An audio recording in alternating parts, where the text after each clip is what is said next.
हे boneless chicken स्वच्छ धुवून मिक्सरला बारीक बारीक भरड असं करून घ्यायचं आहे।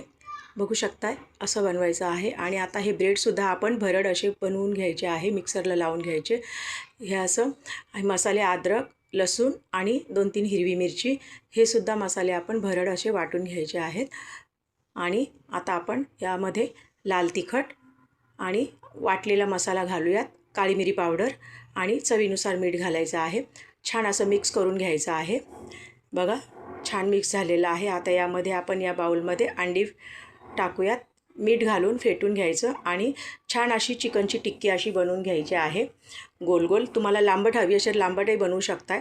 बघा या प्रकारे आपण सर्व टिक्क्या बनवून घेतलेल्या आहे। आता तेल गरम करायला ठेवूया आणि ब्रेडचा चुराही घेऊया।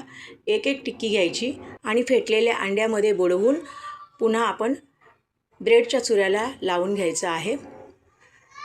बघा दुसरी टिक्की घ्यायची, फेटलेल्या अंड्यामध्ये बुडवून ब्रेडच्या चुऱ्याला लावून पुन्हा आपण कढईमध्ये तेलामध्ये सोडायचं आहे।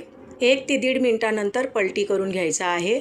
म्हणजे एकंदरीत 3 ते 4 मिनटं फ्राय होऊ द्यायचं आहे, म्हणून चिकन त्यामध्ये कच्चं राहणार नाही। टिक्की आपली छान अशी शिजल्या जाईल, आतमधून सुद्धा चिकन शिजल्या जाईल आणि छान फ्राय होऊन कलरही सुंदर असा आलेला आहे। बघू शकताय तुम्ही।